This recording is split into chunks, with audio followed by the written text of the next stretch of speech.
Assalamualaikum warahmatullahi wabarakatuh.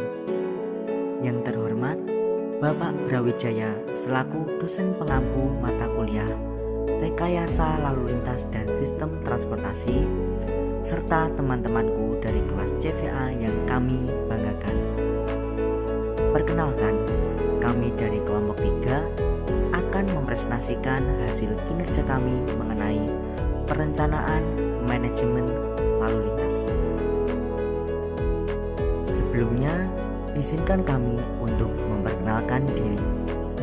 Yang pertama, Renu Swasta. Yang kedua, Berta Monalisa. Yang ketiga, Nurul Fauziah. Yang keempat, Tegar Gilang Prasetya. Yang kelima, Muhammad Michael Salios. Yang keenam, Latifa Patricia. Dan yang terakhir, Rayes A.L. Ramulba. Adapun tujuan dari pengamatan ini yaitu: yang pertama, menghitung arus lalu lintas pada ruas jalan dan persimpangan. Yang kedua, menghitung kapasitas lalu lintas yang sesungguhnya pada ruas jalan dan persimpangan. Dan yang ketiga, menentukan tingkat pelayanan serta rekomendasi untuk menyelesaikan permasalahan lalu lintas pada ruas jalan dan persimpangan. Selanjutnya, tahapan penelitian. Untuk memudahkan pelaksanaan penelitian, kami melakukan beberapa tahapan sebagai berikut. Yang pertama, menentukan permasalahan. Yang kedua, tujuan penelitian. Lalu, survei pendahuluan dan pengumpulan data. Adapun pengumpulan data terdiri dari dua macam, yaitu data primer dan data sekunder. Yang mana data primer meliputi data geometrik, data volume lalu lintas, data jumlah konflik yang terjadi, dan data sekunder meliputi data jumlah penduduk Kota Jakarta Timur. Nah, setelah pengumpulan kedua data tersebut, kami melakukan analisa data dan pembahasan. Adapun lokasi penelitian yaitu dilakukan di Desa Cipinang Cipedak, Kecamatan Jatinegara, Kota Jakarta Timur, daerah khusus Ibu Kota Jakarta, di mana pada lokasi tersebut dilakukan pengamatan pada perempatan ruas jalan Otista 3 menuju ruas jalan Panti Asuhan, di mana titik lokasi ditunjukkan pada gambar berikut ini.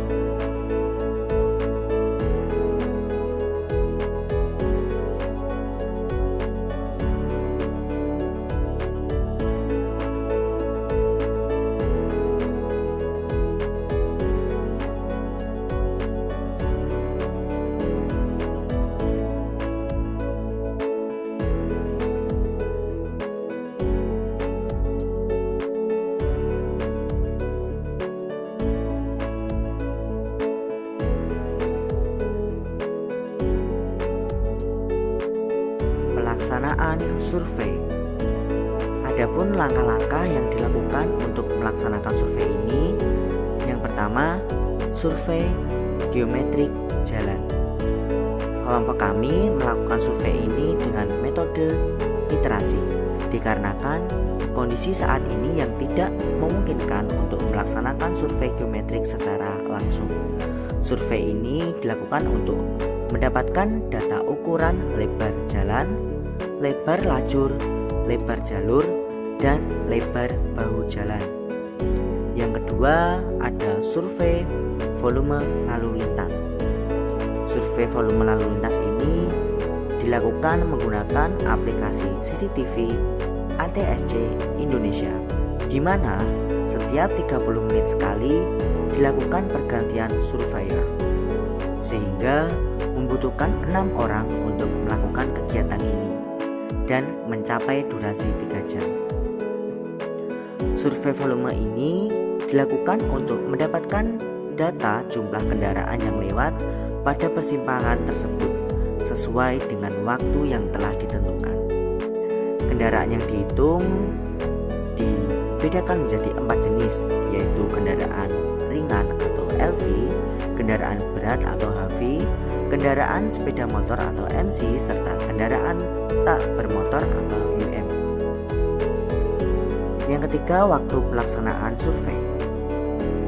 Survei geometrik jalan dilakukan secara literasi dengan mencari data-data dari sumber terpercaya.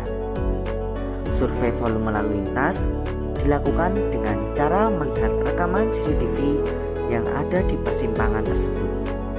Kelompok kami melakukan survei tersebut pada rentan waktu pukul 16.00 sampai 19.00 waktu Indonesia Barat.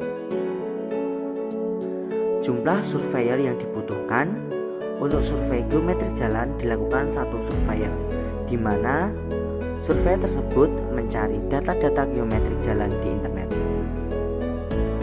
Survei volume lalu lintas dilakukan oleh 6 surveyor, di mana setiap surveyor mengamati rekaman CCTV selama 30 menit secara bergantian.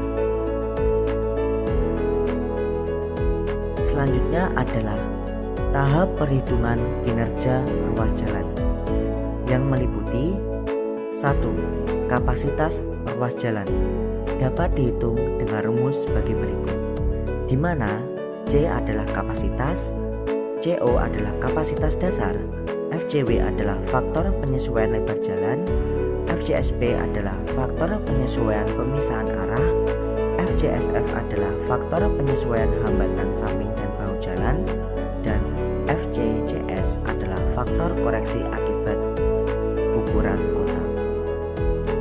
Yang kedua, menghitung derajat kejenuhan dapat dihitung dengan rumus sebagai berikut, di mana V adalah rasio arus lalu lintas dan C adalah kapasitas ruas jalur.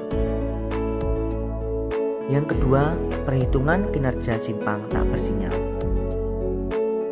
yang meliputi 1. Kapasitas simpang atau C dapat dihitung dengan rumus sebagai berikut, di mana CO adalah kapasitas dasar, FW adalah faktor penyesuaian lebar mendekat, FM adalah faktor penyesuaian median jalan utama, FCS adalah faktor penyesuaian ukuran kota, FRSU adalah faktor penyesuaian lingkungan, hambatan samping, dan kendaraan tak bermotor, FLT adalah faktor penyesuaian belok kiri, FRT adalah faktor penyesuaian belok kanan, dan FMI adalah faktor penyesuaian rasio arus jalan minor. Yang kedua yaitu menghitung derajat kejenuhan atau DS, yaitu dengan rumus sebagai berikut, di mana hitot adalah arus total dan C adalah kapasitas simpang. Yang ketiga adalah tundaan. Di sini tundaan merupakan total waktu hambatan rata-rata yang dialami oleh kendaraan sewaktu melewati suatu simpang, di mana kita menghitung berbagai macam tundaan. Yang pertama, tundaan lalu lintas simpang. Yang kedua, tundaan lalu lintas jalan utama. Yang ketiga, tundaan lalu lintas jalan minor. Yang keempat, tundaan geometrik simpang dan tundaan simpang. Yang keempat, menghitung peluang antrian atau KP%.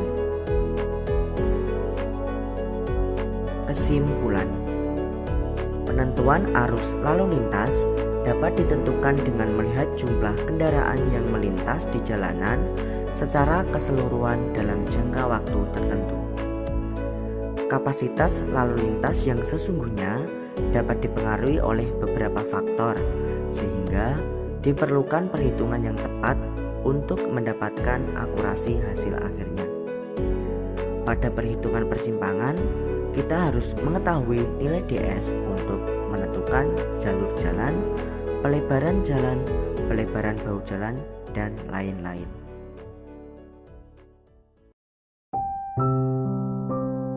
Demikian presentasi dari kelompok 3. Mohon maaf bila ada kesalahan. Semoga video ini dapat bermanfaat bagi kita semua. Terima kasih.